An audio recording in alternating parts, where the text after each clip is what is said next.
Assalamu alaikum students. Today we will continue the topic law of demand. In the last lecture we have discussed what is law of demand. The law of demand expresses functional relationship between price and the quantity. It has been universally observed that the people buy more quantity of goods when they are available at a lower price, and the quantity purchased declined with an increase in its price. We can define the law of demand in the words: other things remaining the same, a rise in the price of a commodity or service is followed by a fall in quantity demanded, and a fall in price is followed by an increase in quantity demanded. So it means the law states that the things being equal, the quantity demanded varies inversely with price. Lower the price, greater is the effective demand. Higher the price, lesser is the effective demand. कीमत जितनी कम होगी हमारी तलब उतनी ही बढ़ती चली जाएगी, और जैसे जैसे कीमतें बढ़ती जाएंगी तलब कम होती जाती है। ये लॉ उसी सूरत में सही साबित होगा जबकि कुछ थिंग्स जो हैं, कुछ फैक्टर्स जो हैं वो तब्दील ना हो।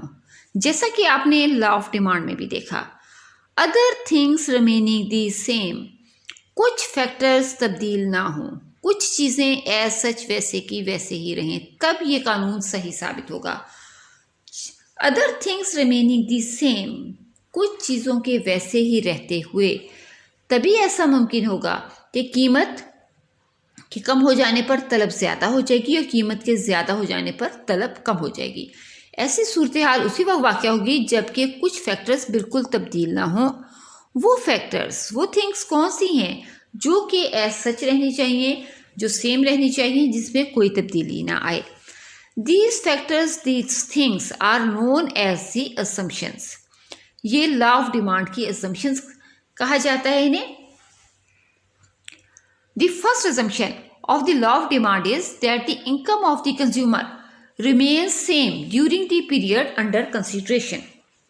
गोया कंज्यूमर्स की इनकम नहीं बदलनी चाहिए।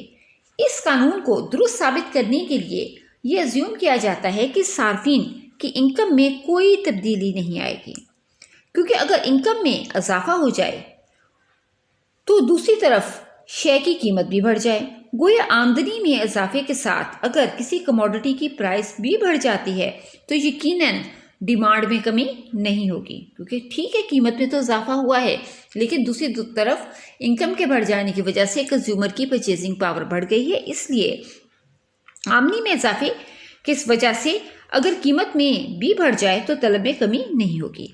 इसी तरह किसी कमोडिटी की प्राइस में कमी के साथ अगर कंज्यूमर की इनकम भी कम हो जाए तो फिर डिमांड में इजाफा नहीं होगा। इस तरह ये कानून गलत साबित हो जाएगा, क्योंकि एक तरफ अगर कमोडिटी की कीमत कम हो गई है तो उसकी डिमांड यकीनन जो है वो बढ़नी चाहिए थी, लेकिन आमदनी के बढ़ने की वजह से उसकी डिमांड नहीं बढ़ेगी। इसी तरह अगर किसी कंज्यूमर की इनकम कम हो जाए तो फिर बेशक आमदनी में जितनी भी कमी हो जाए उसकी डिमांड नहीं बढ़ेगी। हालांकि वैसे हम कहते हैं कि कीमत में कमी से डिमांड बढ़ जाती है, लेकिन चूंकि कंज्यूमर्स की इनकम भी कम हो गई है, उसकी उनकी परचेजिंग पावर कम हो गई है, वो अपनी डिमांड को नहीं बढ़ाएंगे। इस कानून को सही साबित करने के लिए हम ये ज्यूम करते हैं कि कीमत में तो कमी बेशी होगी लेकिन कंज्यूमर की इनकम जो है वो नहीं बदलेगी। The second assumption is the price of the substitute goods remains unchanged during the period. Pass commodities एक दूसरे का सब्स्टिट्यूट होते हैं, जैसे कि हमने पिछले लेक्चर में भी देखा। जैसे कि हॉट ड्रिंक्स देख लीजिए, कॉफ़ी है, चाय है, कोल्ड ड्रिंक्स देख लीजिए, कोका कोला है, पेप्सी है, आरसी कोला है, फांटा है, ये सब एक दूसरे का सब्स्टिट्यूट होती हैं। अगर एक कमोडिटी की प्राइस में कमी बेशी हो जाए तो वो दूसरे की डिमांड को मुतासिर करती है, अगरचे उसकी अपनी प्राइस में कोई तब्दीली ना हुई हो। मिसाल के तौर पे अगर कोका कोला की प्राइस कम हो जाती है तो पेप्सी की डिमांड कम हो जाएगी। हालांकि पेप्सी की अपनी कीमत में कोई कमी वाकया नहीं हुई। उसके पीछे वजह यह है कि जब कोका कोला की कीमत कम हो जाती है तो वो लोग जो कि कोका कोला को पीते थे वो तो उसकी डिमांड बढ़ाएंगे ही, लेकिन चूंकि पेप्सी कोला की कीमत कम नहीं हुई, अब पेप्सी कोला कोका कोला की निस्बत जो है वो ज़्यादा महंगी है, इसलिए वो लोग जो कि पहले पेप्सी कोला यूज़ करते थे वो भी इसकी को छोड़कर कोका कोला को डिमांड करना शुरू कर देंगे। इस तरह अगर पेप्सी कोला को देखें तो उसकी कीमत में तो कोई कमी वाकया नहीं हुई, लेकिन उसकी डिमांड में कमी वाकया होना शुरू हो गई। या इसी तरह अगर कोका कोला की कीमत में इजाफा हो जाए तो लोग कोका कोला की डिमांड को कम कर देंगे और इसको कोका कोला को छोड़कर पेप्सी कोला को इस्तेमाल करना शुरू कर देंगे, क्योंकि उसकी कीमत में कोई इजाफा नहीं हुआ। अब पेप्सी कोला की कीमत में तो कोई कमी बेशी नहीं हुई, लेकिन उसकी डिमांड सिर्फ इस वजह से बढ़ना शुरू हो गई कि उसकी जो सब्स्टिट्यूट गुड थी कोका कोला, उसकी कीमत में इजाफा हो गया था, वो महंगी हो गई थी। इस तरह सब्स्टिट्यूट कमोडिटीज़ की कीमतें भी जो हैं उनमें कमी बेशी भी जो है वो उस शय की तलब को मुतासिर करती हैं, अगरचे उनकी अपनी कीमत में कोई कमी वाक़या ना हुई हो। In the same way the price of the complementary goods remains unchanged during the period. Complementary goods की प्राइसेस जो है वो अनचेंज रहनी चाहिए। कम्प्लीमेंट गुड्स वो कमोडिटीज़ हैं जो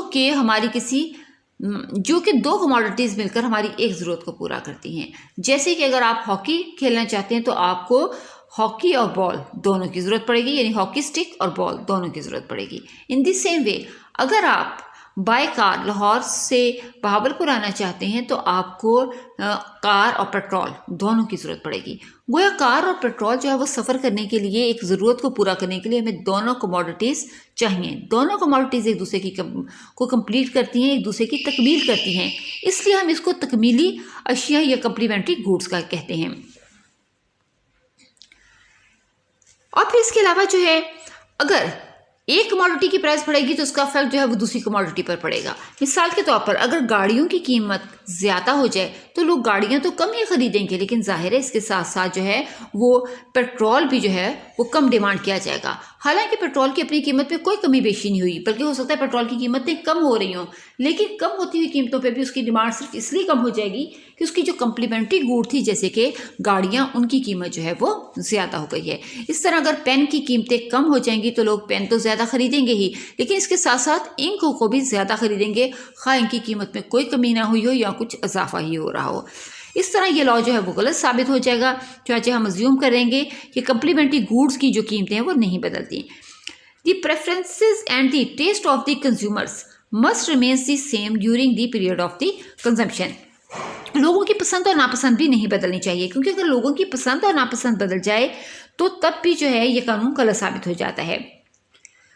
और इसके अलावा जो है वो किसी भी कमोडिटी के फैशन में भी कोई तब्दीली नहीं आनी चाहिए, क्योंकि जिस चीज़ का फैशन नहीं होगा वो कमोडिटी खा कितनी ही उसकी कीमत कम क्यों ना हो उसकी तलब नहीं बढ़ती, जबकि जो चीज़ फैशन में इन हो जाती है, जिसको लोग पसंद करने लग जाते हैं, जो उनके टेस्ट में शामिल हो जाती है, उसकी कीमत खास ज़्यादा भी हो तब भी उसकी तलब में कोई कमी वाक़या नहीं होती। लोग उसको हर हाल में खरीदते हैं क्योंकि वो कमोडिटी फैशन में इन होती है।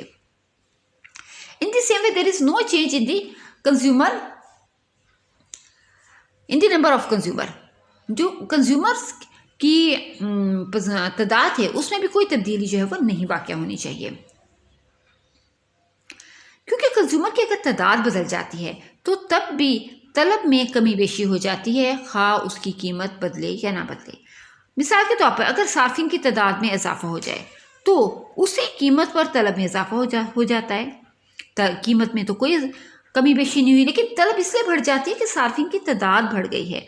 या ये भी मुमकिन है कि कीमत के ज़्यादा होने पर भी शय की तलब बढ़ जाए क्योंकि सार्फिन की तादाद बढ़ गई है।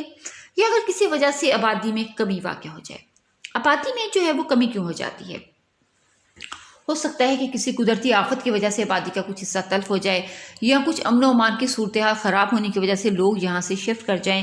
पहले किसी भी वजह से अगर आबादी में कमी वाक़या हो जाती है और सार्फिन की तादाद कम हो जाती है तो फिर उस शय पर, उसी शय की उसी कीमत पर भी जो है तलब में कमी वाक़या हो सकती है। यानी शय की कीमत में तो कोई कमी बेशी नहीं हुई, शय अपनी जगह ठहरी हुई है, लेकिन उसकी तलब सिर्फ इसलिए कम होती चली जा रही है कि सार्फिन की तादाद जो है वो कम हो रही है।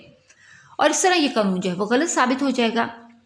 लिहाजा ये शर्त आयद कर दी जाती है कि सार्फिन की तादाद वही रहे। अगर सार्फिन की तादाद वही रहेगी तो तब ये कानून सही साबित होगा।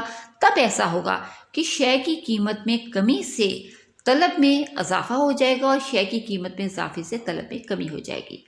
यानी अगर ऐसा हो कि एक तरफ से शय की कीमत में कुछ इजाफा हुआ है लेकिन दूसरी तरफ सार्फिन की तादाद भी बहुत बढ़ गई है तो जाहिर है ओवरऑल तलब में कमी वाक़या नहीं होगी। इसी तरह अगर शय की कीमत में जो है वो कमी वाक़या हो जाए तो यकीनन तलब को बढ़ जाना चाहिए, लेकिन हो सकता है कि तलब ना बढ़े क्योंकि दूसरी तरफ सार्फिन की तादाद में भी बहुत कमी वाक़या हो गई हो। इसलिए ये कानून गलत साबित हो जाएगा। इस कानून के सही साबित करने के लिए, सही रखने के लिए हम ये अस्यूम करते हैं कि जो सार्फिन की तादाद है वो तब्दील नहीं होगी। No discovery of new substitute for the commodity. ये इंसानी नफ्सियात है कि जब भी कोई नई चीज़ जो है वो डिस्कवर होती है, कोई भी नई चीज़ इन्वेंट की जाती है तो हर फर्द जो है वो नई चीज़ को अपने इस्तेमाल में लाना चाहता है। इसलिए नई कमोडिटीज़ की कीमतें हमेशा ज़्यादा होती हैं लेकिन उनकी तलब जो है वो कम नहीं होती। और अगर किसी शय का स्पेशली कोई नया जो है वो नेमुल बदल दरियाफ्त हो जाए तो लोग चूंकि नई शय को ख़रीदने पर ज़्यादा तवज्जो देते हैं, इसलिए उस मतलूबा शय की कीमत में खा कमी भी वाक़या हो रही हो तो उस शय को ज़्यादा मिकदार में नहीं ख़रीदते। मिसाल के तौर पर अगर हम देखें वो मोबाइल जो कि पहले हम इस्तेमाल करते थे, जो कि आज हम उनको जो है ये ख्याल करते हैं कि वो इतने ज़्यादा अपडेटेड नहीं है, उनकी डिमांड जो है वो बहुत ज़्यादा कम है, जबकि वो मोबाइल जो कि हमारे नई डिस्कवरी का हिस्सा हैं, जो कि नई जो है वो उनमें नई जो है वो मॉडिफिकेशंस की जा रही हैं, उन मोबाइल की जो है वो डिमांड बढ़ रही है। हालांकि उनकी प्राइस ज़्यादा भी है लेकिन फिर भी लोग हर नई चीज़ को अपनी ज़िंदगी का हिस्सा बनाना चाहते हैं, इसलिए उनकी डिमांड जो है वो बढ़ती चली जाती है। जबकि उनके सब्स्टिट्यूट जो कि पहले अब इतने ज़्यादा अपडेटेड नहीं रहे, उनकी जो डिमांड है उनकी कीमतें कम भी होती चली जा रही हैं लेकिन उनकी डिमांड जो है वो नहीं बढ़ पा रही। गोया कि हम ये अज्यूम करते हैं कि किसी भी शय की जो है उस कमोडिटी की जो न्यू सब्स्टिट्यूट है उसकी डिस्कवरी ना हो, क्योंकि अगर किसी भी कमोडिटी के नए सब्स्टिट्यूट की डिस्कवरी हुई तो तब उस कमोडिटी की कीमत खा कितनी ही कम क्यों ना हो रही है उसकी डिमांड नहीं बढ़ेगी और लॉ ऑफ डिमांड गलत साबित हो जाएगा।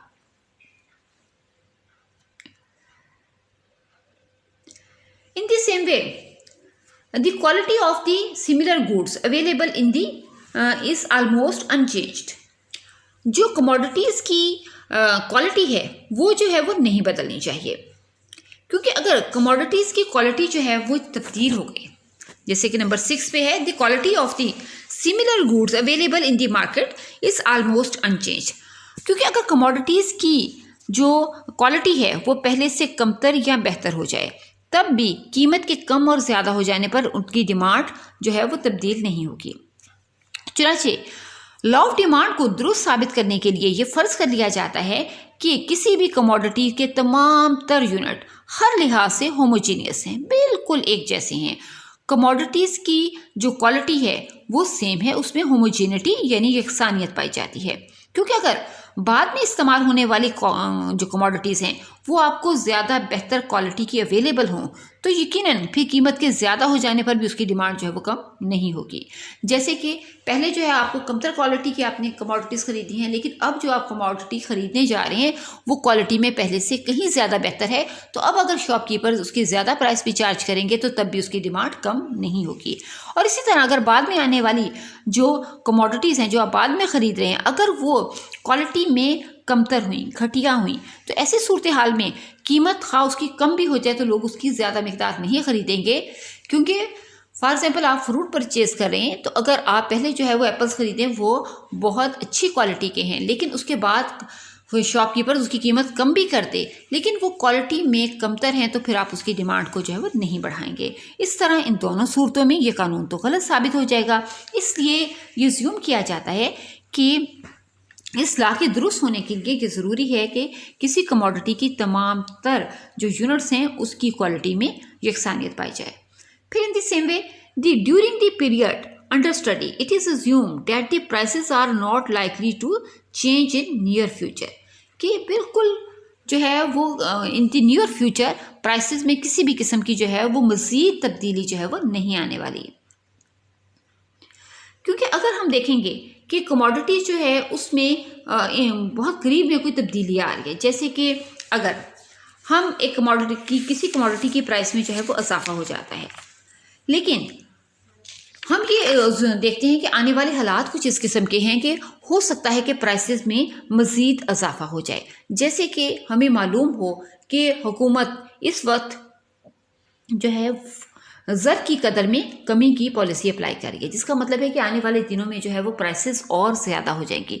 क्या कोई और हमें सूरत हाल ऐसी नज़र आ रही है कि जिससे दिखाई दे रहा है कि मुस्तकबिल करीब इन द नियर फ्यूचर प्राइसेस जो हैं वो बढ़ जाएंगी?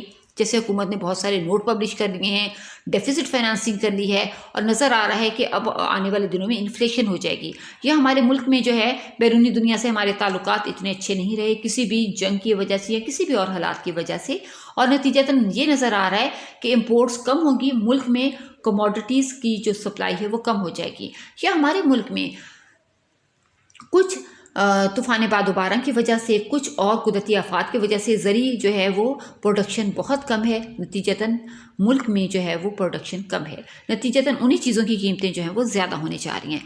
अगर हमें ऐसा दिखाई दे कि आने वाले दिनों में कीमतें जो हैं वो मज़ीद ज़्यादा हो जाएंगी, तो फिर जब कीमत ज़्यादा होने लगती है तो हम कमोडिटीज़ को ज़्यादा मिकदार में ख़रीदने लग जाते हैं, क्योंकि हमें ये दिखाई दे रहा होता है कि इन दी नियर फ्यूचर प्राइसेस में और ज़्यादा इजाफा होने वाला है, इसलिए जो थोड़ा बहुत इजाफा हो इस पर ही शे को ज़्यादा मिकदार में ख़रीद लिया जाए और कानून गलत साबित हो जाएगा, क्योंकि हम शे के ज़्यादा हो जाने पर कीमत कमोडिटी को ज़्यादा ख़रीद रहे हैं, क्योंकि हमें ख़तरा है कि आने वाले दिनों में शे की कीमतें और ज़्यादा हो जाएंगी।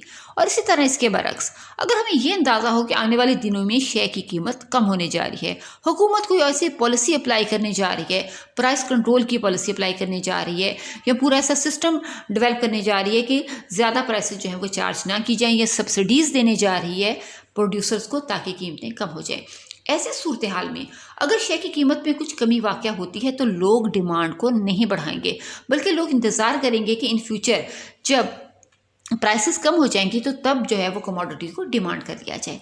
ऐसी सूरत हाल में कीमत के कम हो जाने पर डिमांड बढ़ने की बजाय या तो वहीं रहती है या मज़ीद कम हो जाती है और लॉ ऑफ डिमांड जो है वो गलत साबित हो जाता है।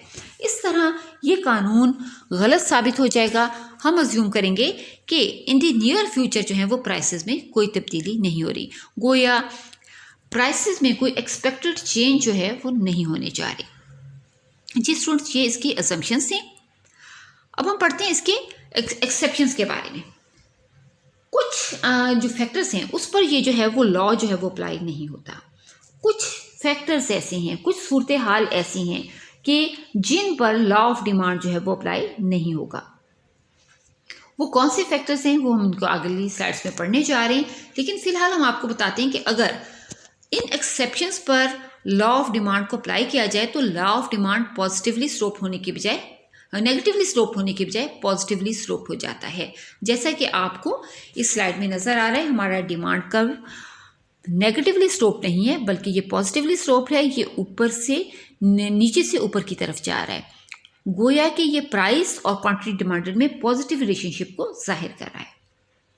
So there are certain exceptions to the law of the demand.